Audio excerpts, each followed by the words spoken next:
Hinabol ng mga tauhan ng DOTR ang isang bus na kanilang sinita sa Parañaque sa gitna ng kanilang operasyon kontra Colorum. Na-impound ng naturang bus sa Colorum umano at kasama sa 15 sasakyan na natiketa ng Temporary Operator's Permit. Sa kabuuan, 17 traffic violations ang naitala ng mga otoridad sa Parañaque, Pasay at sa Bacoor, Cavite. Layunin daw ng operasyon na mahuli ang mga Colorum at tiyakin ang kaligtasan ng mga pampublikong sasakyan. Magandang hapon po. Hindi lang ang paghabol at pagbuntot ng mga barko ng China sa mga barko ng Pilipinas sa Baho de Masinloc ang nasaksihan ng GMA Integrated News. Pati ang bahura sa lalim ng dagat ay nakitaan din ng matinding pinsala na posibleng hakbang daw para hindi tayo makapangisda roon. Nakatutok si Chino Gaston. Alas 5 ng umaga nitong Huwebes habang papalapit sa Baho de Masinloc, nadaanan namin ang isang barko ng People's Liberation Army Navy ng China sa loob ng Exclusive Economic Zone ng Pilipinas. Ito pa ang nag-radio challenge sa mga Pilipino, pero tumigil na ito sa kakasunod sa BRP Dato Tamblot ng Bureau of Fisheries and Aquatic Resources nang marating ang 28 nautical miles mula sa Baho de Masinloc. Bago mag-alas 8 ng umaga, sumalubong na ang malaking China Coast Guard ship. Kasunod nito ang mga Chinese Maritime Militia Vessel, mga malalaking fishing boat na kontrolado ng China Coast Guard. Ito ang hudyat ng pagbaba ng crew ng BRP Tamblot para ibaba ang mga rubber barriers sa gilid ng barko. Baka raw kasi ulitin ng mga barko ng China na dumikit at posibleng magkabanggaan. Ilang beses tinangkang humarang at malapitang dumaan sa harap ang China Coast Guard ship, pero naiwasan naman ng kapitan ng mas maliit na BRP Dato Tamblot. Habang nakikipagpatintero sa mga Chino, isang eroplano ng BFAR ang paikot-ikot. Ilang beses din nag-radio challenge ang China Coast Guard na sinagot naman ng mga taga-BFAR. Pagdating ng BFAR sa 1 nautical mile mula sa Bahura, dali-daling nagsidatingan ng mga mangingisdang Pilipino. Namahagi noon ang BFAR sa 19 na Filipino fishing boat ng 21,000 liters ng crudo at grocery items at bigas. Ganito ang itsura ng refueling na isinasagawa ng Bureau of Fisheries and Aquatic Resources sa mga kababayan nating nangingisda dito sa Baho de Masinloc. Habang kinakargahan ng kanilang mga dalang drum, nakabantay naman ang mga malalaking barko ng Chinese Coast Guard. Ang floating barrier na inilagay ng China hindi pa rin natanggal ng BFAR dahil sa pangaharang at pagbabantay ng China Coast Guard. Tinangka nila itong alisin noong gabi ng Huwebes, pero nabigo ang mga diver dahil nagbabantay raw roon ang China Coast Guard. Biyernes narating ng GMA Integrated News ang Bahura gamit ang rubber boat ng BFAR, pero hinabol at binuntutan kami ng ibinabang rubber boat ng China. Nakausap namin dito ang mga Pilipinong mangingisda na sanay na raw sa pagmamasid ng China. Hindi naman daw sila pinakikialaman ng mga Chino kung hindi sila tutungtong sa mismong bahura o lalapit sa bukana o lagusan papasok ng lagun. Nabigyan ako ng pagkakataong sumisid roon kasama ang BFAR. Ang tumambad sa amin, tila namumuti at durug-durug ng mga bahura. Maliliit na isda na lang ang aking nakita. Ang mga isdang nabebenta sa mga palengke, hinuhuli pa raw sa mas malalim na parte sa palibot ng bahura. Sabi ng BFAR, posibleng may kinalaman dito ang mga Vietnamese at Chinese fishermen na gumagamit ng cyanide sa pangingisda. Kwento raw sa kanila ng mga mangingisda, sadyang sinisira ng China ang Baho de Masinloc para di pangisdaan ng mga Pinoy. This is clear violation. This is a clear case of IUU fishing, and China being, if I'm not mistaken, being signatory to the UNCLOS, so they're committing a violation. Pinauubaya na raw ng BFAR at PCG sa DOJ kung muling irereklamo ang China dahil dito. Habang paalis na ng Baho de Masinloc, sumabay pa rin ang China Coast Guard hanggang nakarating ng 12 nautical miles mula sa Bahura. Ayon sa Philippine Coast Guard, nakatuwang ng BFAR na magbantay sa Bahura, hindi pa rin katanggap-tanggap ang pananatili ng China sa Baho de Masinloc. Sa ngayon, may rotational deployment na ang BFAR at PCG sa Bahura para malayang makapangisda ang mga Pinoy at hindi iharas ng mga Chino. Dahil dyan, posible na raw dumami ang huling isda roon na inaasahang magre-resulta sa mas murang presyo sa mga palengke. Para sa GMA Integrated News, Chino Gaston nakatutok, 24 oras. May amihan pa kaya malamig pa rin. Pero ang kakapusan ng ulan dahil sa El Nino inaasahang titindi pa. At ang mga probinsyang nakararanas na ng tagtuyot dahil dito, posibleng madagdagan. Nakatutok si Jonathan Andal. 44 degrees Celsius, ganyan kataas ang damang init kahapon sa Legazpi City sa Albay, ngayong may strong at mature El Nino. Pero sabi ng Pag-asa, hindi pa natin nararanasan ang matinding epekto ng El Nino lalo't hindi pa tapos ang amihan season na nagdadala pa ngayon ng malamig na hangin. Wala pa po tayo doon sa tinatawag na warm and dry season months natin. Mas matindi po ang ating pang mararanasan sa mga susunod na panahon. Ito pong El Nino ay posible pong up to March, April, May ay mararanasan pa rin po natin. Pwede po siyang mag-extend up to June. Dito sa Metro Manila at iba pang panig ng Luzon, posible raw umabot sa 40 degrees Celsius ang damang init. Sa ngayon, 41 na probinsya na ang apektado ng El Nino ayon sa Task Force El Nino. Pero inaasahang madadagdagan pa yan ng 10 probinsya sa pagtatapos ng Pebrero. Sa mga rehiyon nga ng Western Visayas at Zamboanga Peninsula, may naitala ng 151 million pesos na pinsala sa agrikultura. Kaya bilin daw ngayon ng Pangulo, bantayan ang presyo ng mga bilihin, ang food security, pati na ang mga supply ng tubig, kuryente, gayon din ang sektor ng kalusugan.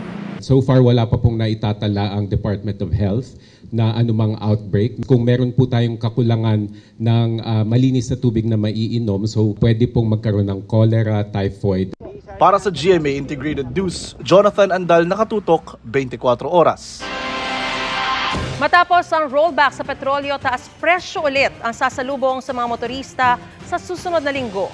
Sa tansya ng kumpanyang UniOil, 1 peso and 20 centavos hanggang 1 peso and 40 centavos kada litro ay tataas sa presyo ng gasolina. 90 centavos hanggang 1 peso and 10 centavos naman sa presyo ng diesel. Tugmayan sa inaasahan ng Department of Energy dahil daw sa tumataas na demand kasabay ng tensyon sa Middle East, partikular sa Lebanese border. Grader operator patay matapos mahulog sa bangin. Sa Camarines Sur, isang truck naman ang sumalpok sa isang bahay. Paspasan natin ang mga balita sa probinsya. Truck bumangga sa bakod ng isang bahay sa Pili, Camarines Sur. Sa lakas ng impact, halos nayupi ang harapan ng truck. Nasira rin ang isang poste ng kuryente. Sugatan naman ng driver at pahinante na dinala sa ospital. Truck sumalpok sa nakaparadang pickup truck sa Sorsogon City. Inantok daw ang driver ng truck habang binabagtas ang pakurbang bahagi ng maaksidente. Wala namang nasaktan sa mga sakay ng truck. Walang pahayag ang mga sangkot sa aksidente. Isa, patay matapos tumagilid ang isang truck ng tubig sa Kalinog, Iloilo. Nawalan ng preno ang truck at sinubukan ng driver na igilid ito sa kalsada pero tumagilid ito. Naipit sa loob ang driver na nakuha man ay pumanaw kalaunan. Ligtas ang kasama niyang safety officer. Pareho silang nagtatrabaho sa isang kontraktor ng itinatayong dam na proyekto ng Halaur River Multipurpose Project Phase 2. Nakikipag-ugnayan na raw ang pamunuan ng JRMP2 sa kontraktor para mabigyan ng pinansyal na tulong ang pamilya ng driver na wala pang pahayag.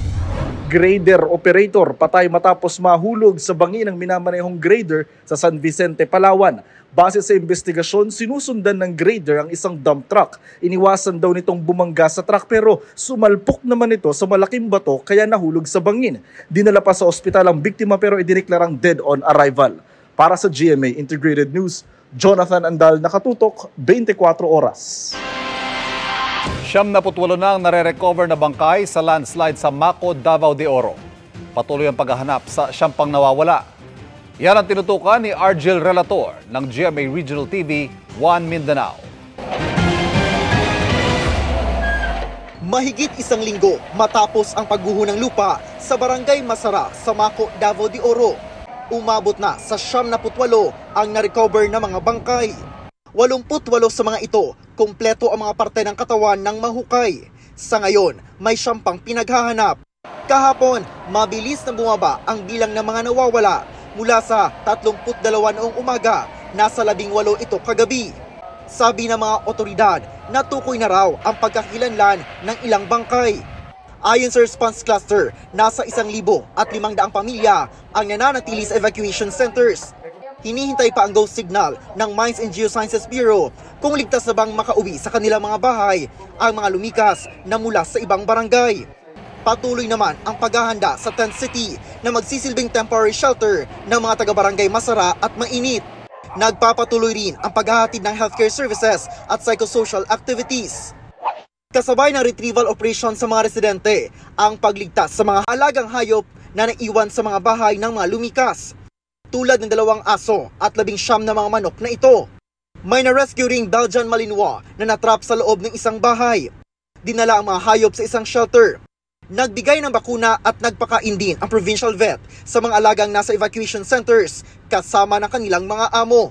Para sa GMA Integrated News, Jill Relator ng GMA Regional TV 1 Mindanao, nakatutok 24 oras. Dinagsa ng mga gustong mag-donate ng dugo ang isinasagawang Sagip Dugtong Buhay Bloodletting Project ng GMA Kapuso Foundation at Philippine Red Cross ngayong araw. Nakakatulong din tayo sa mga nangangailangan ng maraming tao na nangangailangan ng dugo. Gaya nila, pwede ka ring makasagip ng buhay. Magtungo lang sa Ever Commonwealth, Quezon City dahil tuloy-tuloy pa rin po ang bloodletting project ng GMA Kapuso Foundation hanggang mamayang alas 7 ng gabi. Huwag na magpahuli at maging isang bayaning kapuso.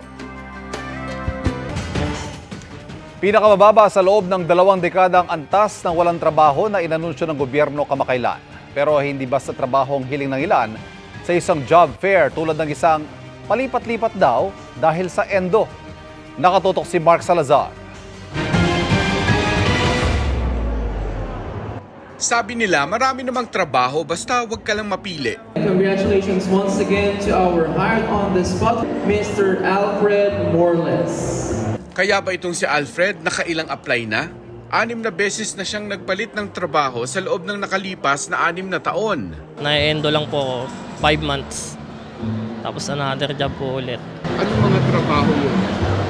Karamihan po kasi sa sales eh. Sa sales. Sa sales? Opo. So ngayon, ang inasahan mong trabaho ay? Sa sales personnel po. Hindi pa na-endo rin yan? Opo, na-endo din po. Kailangan lang po kasi ngayon ng trabaho, sir. Tapos another job po ulit. Maraming ang pwedeng pasukan si Alfred. Total, nakatapos naman siya. Pero yung dekalidad na trabaho ang gusto niya sana. Gusto ko po talagang goal ko ngayon, makaalis po ng bansa eh. Bilang? OFW, sir, gano'n.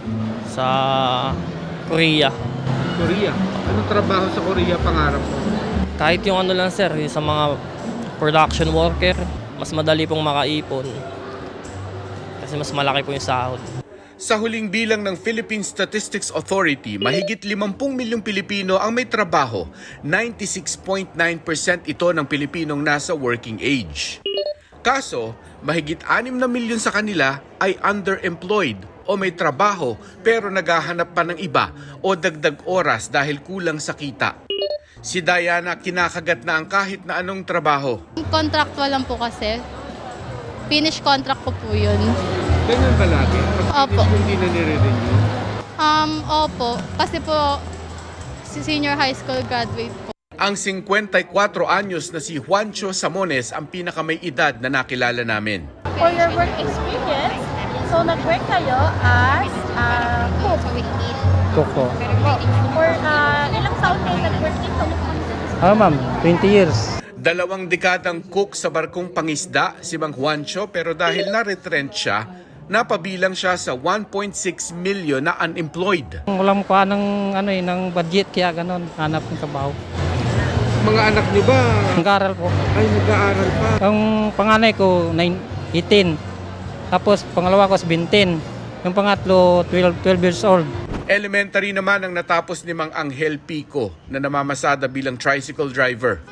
Kumikita rin naman ng kahit paano, napaaral din yung mga anak. Katunayan, lahat ng 4 na anak ni Mang Angel ay napagtapos niya ng kolehiyo sa kanyang 300 to 500 na arawang kita na may kasamang 5-6. Sa trabaho ni Mang Angel, walang pahinga, walang retirement. Hanggang kailan pa ho kayo magtatrabaho? Hanggat malakas siguro kasi hindi man kami nakakasali sa senior na yung Walang retirement? Wala eh. Tsaka yung social pension, di man kami Covered. nakakasali. Para sa GMA Integrated News, Mark Salazar, nakatutok, 24 oras. Mag-uumpisa na ang anihan ng palay ngayong buwan. Dahil dyan, inaasahang may pagbaba sa presyo ng bigas. Sa panayam ng Super Radio DZBB, sinabi ng Federation of Free Farmers na pumapasok na raw kasi ang mga bagong ani. Kaya dumarami na rin ang supply ng bigas sa merkado. Pero kaunti lang daw ang inaasahan tapyas sa presyo ng bigas. May posibilidad daw kasi na bumaba ang ani dahil sa El Nino. Mahirap din daw na pababain pa ito sa 50 pesos kada kilo. Mahal pa rin daw kasi ang kuha ng palay sa mga magsasaka o farm gate price na nasa 31 pesos per kilo. Kaya pag naipasa na ito sa retailer, ibinibenta na ito ng 55 hanggang 56 pesos kada kilo. Glow up baka mo. Abay lalaban dyan ang isang dating nasangkot sa rambulan na ngayon ay may-ari na ng isang parisan. Ang kanyang kwento alamin sa pagtutok ni Bon Aquino. Nagmula sa kalangitan, lumagapak sa kalupaan, narito na sa inyong harapan ang nag-iisang diwata na mukhang kawatan. 7 taon ang nakalipas, ibinalita namin ang pagrampa ni Deo Balbuena aka Diwata sa presinto matapos ang rambulan nilang magkakaibigan sa Pasay. Kung dati sa presinto ko siya nakausap, ngayon, sa patok na parisan business na niya sa Jokno Boulevard. Natatandaan mo pa ako yung nag-cover nung nasa presinto kayo? Yes naman. Yan ang moment na hindi ko makalimutan. Okay. Napareminis pa si Diwata nang muli kong ipapanood sa kanyang aking report noon. Parang, sabi ko, ako ba to? Parang hindi ako makapaniwala na ako yun. Kumusta na kaya ang mga nakaaway noon? Okay naman na kami. Kumbaga parang nagkapatawaran na kami. Ang pila sa kanyang parisan, tila box office. Sa litsyong kawali, chicharong bulaklak, sabaw ng pares, soft drinks at only rice sa halagang 100 pesos. Solved na raw ang mga customers.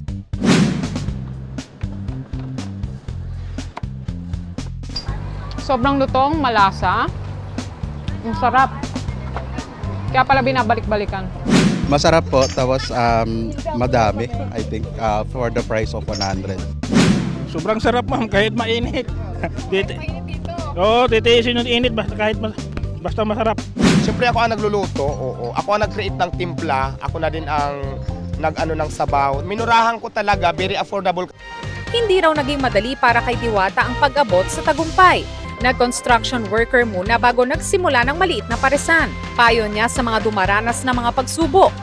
Importante kasi malusog ka lang at wala kang inaapakan na tao. Kung ano yung pangarap mo, anong gusto mo, sundin nyo lang. Kung nangarap ka, gawin mo kaagad, aksyonan mo. Tunay nga namang ang paglagapak sa lupa, hindi dapat maging dahilan para malugmok at sa halip, bangon agad at sabayan ng sipag.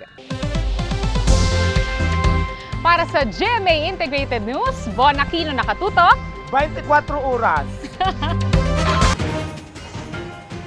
Nilamon ng apoy ang isang pagawaan ng pintura sa New Delhi, India.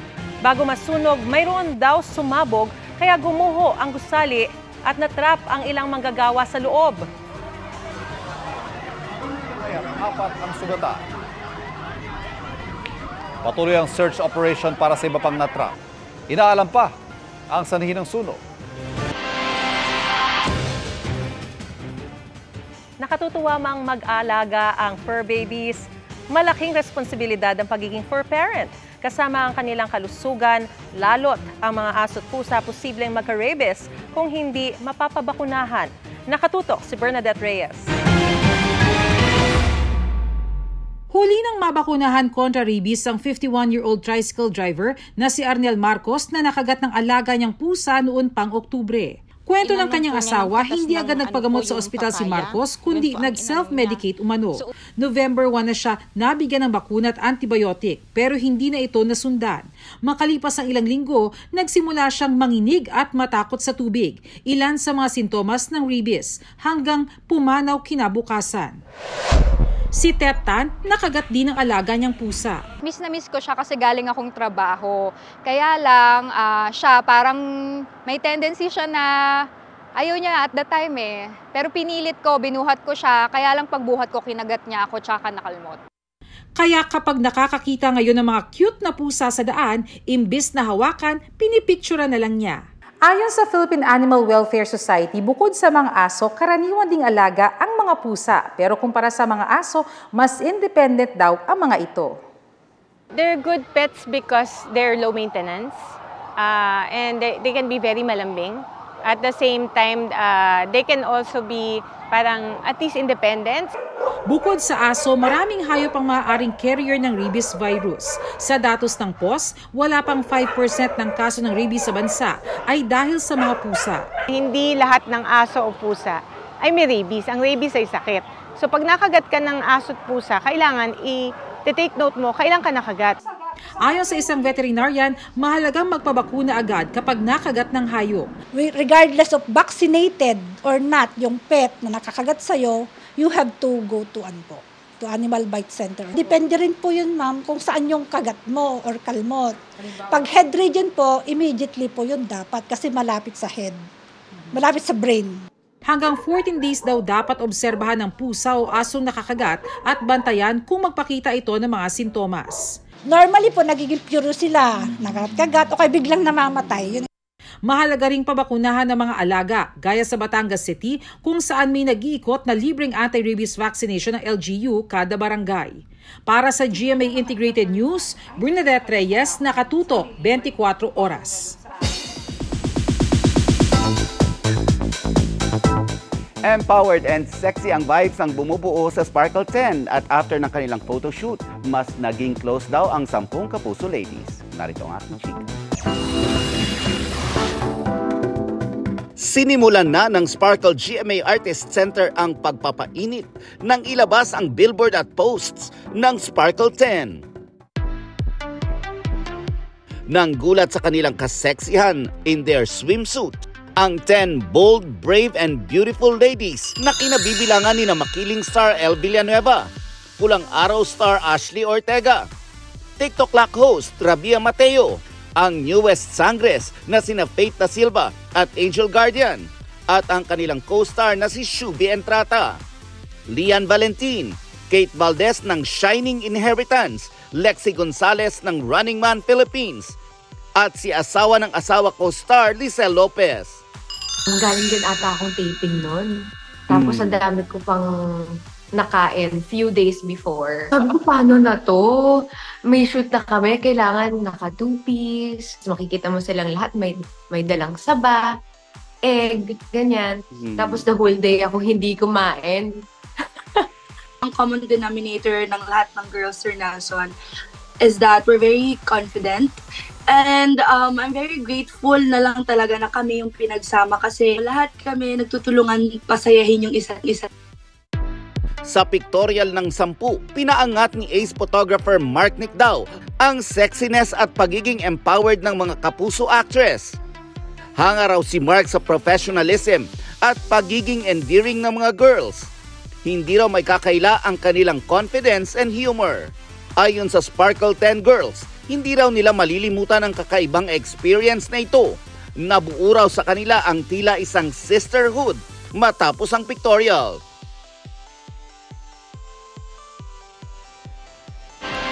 Matapos ang dilis, tamban at mga pating naman ang magkasunod na dumagsa sa mga baybayin sa Cebu. Isang sugatang oarfish naman ang napadpad sa dalampasigan sa Leyte. Yan ang tinutukan ni Chino Gaston. Hindi na kinaya ng mga net kaya kumuha na ng balde ang mga taga Ginatilan, Cebu para pakyawin ang mga isdang napadpad sa baybayin. Easy catch kaya kahit madilim, dumagsa rin ang mga nanguha. Ayon sa mga residente, nagsimulang dumagsa ang mga isdang tamban at tuloy noong linggo at ang itinuturing nilang biyaya na ulit daw noong Martes at Miyerkules. Ayon sa isang agriculturist, global warming ang isa sa mga posibleng dahilan ng pagdagsa ng mga isda. Ang seawater level, if musaka ang iyahang temperature, so kuan siya, manggawas ang isda. Ang ilang residente naman, hindi maiwasang mangamba sa posibleng senyales ng paglutang ng mga isda.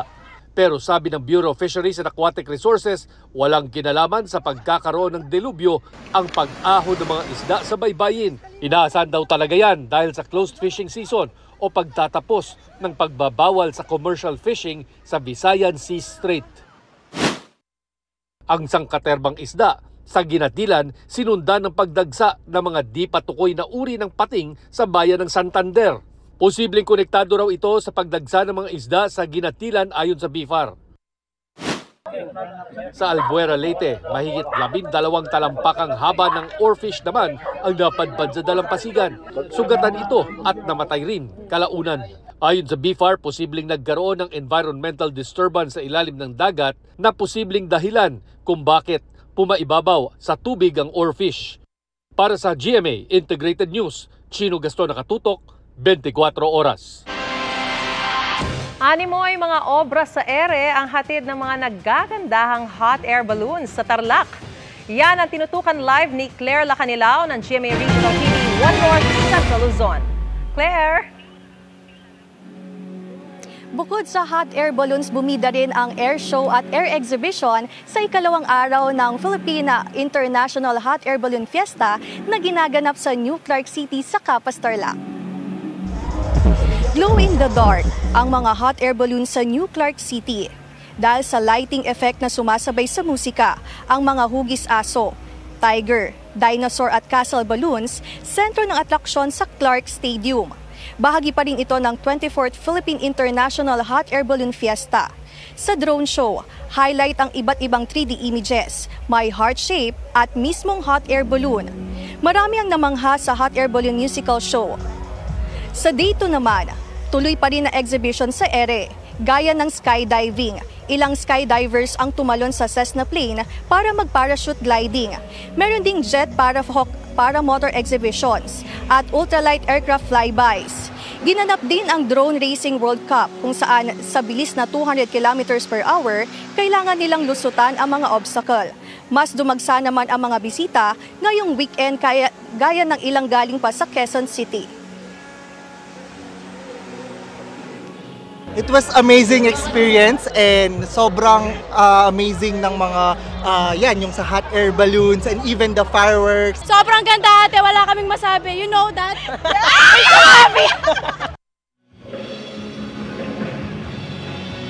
Mamaya matutunghayan ang drone show at mangkulay na pyrotechnics fireworks display at maging ang nighttime aerobatics exhibition na magniningning sa Kalagitan. At yan muna ang latest, Maris. Enjoy the show! Maraming salamat, Claire Lacanilao ng GMA Regional TV 1 North Central Luzon. Padungaw-dungaw pa sa gate ang lalaking yan sa tabi ng isang tindahan sa Taguig. Ilang saglit pa, pasimple siyang pumasok at nagawa pang pagbentahan ang isang bumibili. Matapos magpanggap na bantay sa tindahan, tumakas siya tangay ang isang cellphone at 500 pisong cash. Makalipas ang ilang araw, nahuli ang suspect. Pero dahil sa paglabag sa batas trapiko, nabawi sa kanya ang ninakaw na cellphone na madaling napatunayan dahil hindi niya alam ang code para mabuksan ito. Balik kulungan ang suspect na dawit pala sa iba pang kaso. Sabi ng suspect, nagawa niyang magnakaw para may pamasahe pa uwi sa Samar. Mga kapuso, easterlies o ang mainit na hangin galing Pasipiko nakaapekto sa silangang bahagi ng bansa. Batay sa datos ng Pag-asa, magdadala yan ng maulap na kalangitan na may kalat-kalat na pagulan. Base naman sa rainfall forecast ng Metro Weather, asahan ng ulan sa ilang bahagi ng bansa bukas. Sa Luzon, makararanas na may hinang mga pag-ulan sa lalawigan ng Aurora. Kalat-kalat na ulan naman ang mararanasan sa malaking bahagi ng Visayas at Mindanao, kaya maging alerto sa banta ng baha at pagguho ng lupa. Dito po sa Metro Manila, mababa ang tsansa ng ulan pero posible ang thunderstorms.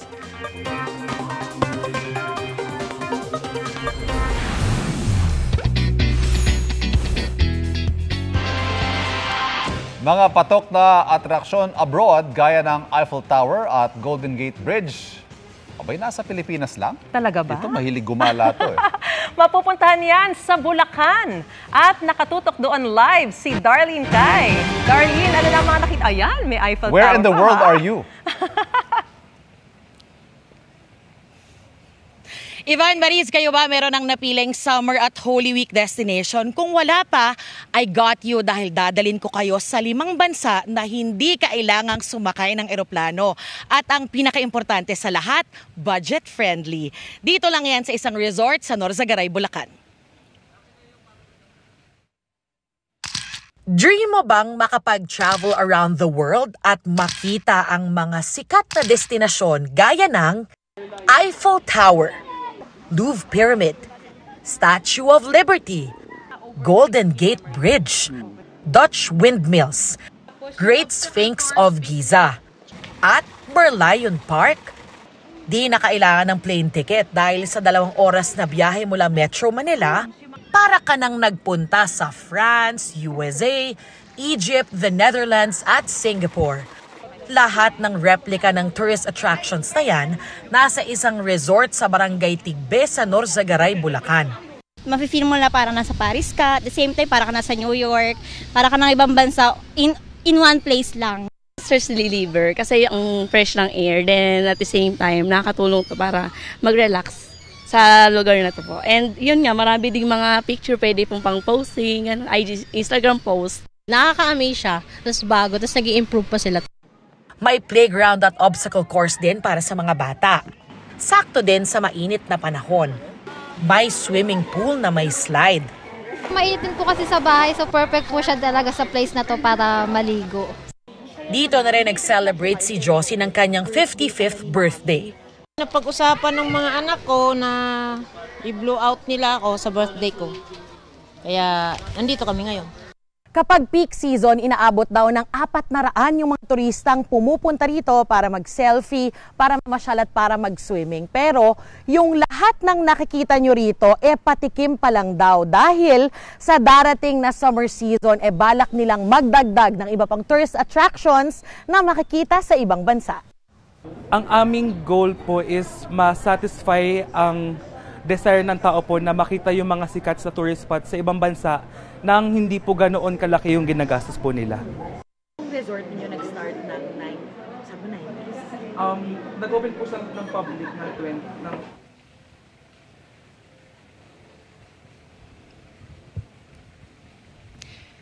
Mariz, Ivan, 24 hours bukas itong adventure park kapag weekend. Katulad ngayon, perfect po yan dahil umiilaw itong attractions kapag gabi. Happy weekend po mga kapuso mula rito sa Norzagaray, Bulacan. Ivan, Mariz.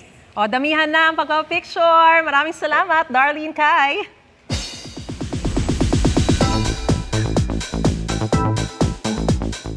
Love is sweeter the second time around at patunay niya ng pagmamahala ni na global fashion icon Heart Evangelista at Senator Cheese Escudero.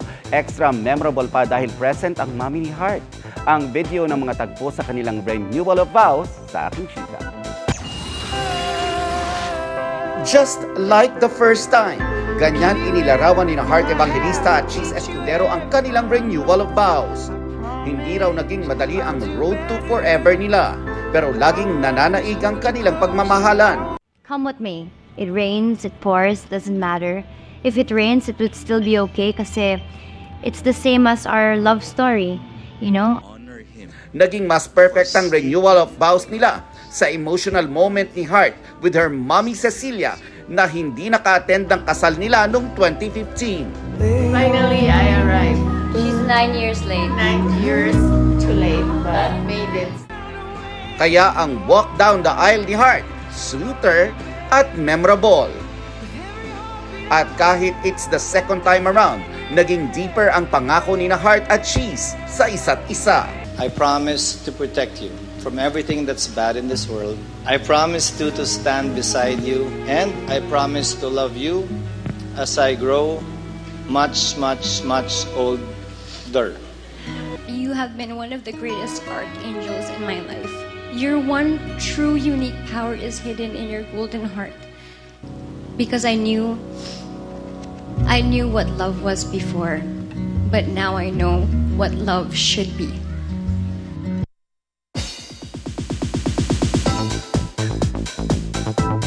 And that's my chika this Saturday night. Ako po si Nelson Canlas. Ivan, Marie. Thanks, Nels. Salamat, Nelson. At yan po mga balita ngayong Sabado, Para sa mas malaking misyon at mas malawak na paglilingkod sa bayan, ako po si Ivan Mayrina. Ako po si Mariz Umali mula sa GMA Integrated News, ang News Authority ng Pilipino. Nakatuto kami 24 oras.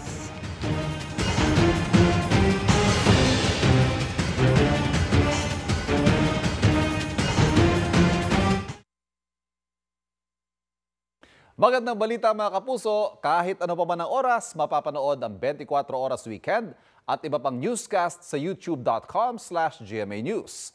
I-click lamang ang subscribe button. Sa mga kapuso abroad, maaari po kaming masubaybayan sa GMA Pinoy TV at www.gmanews.tv.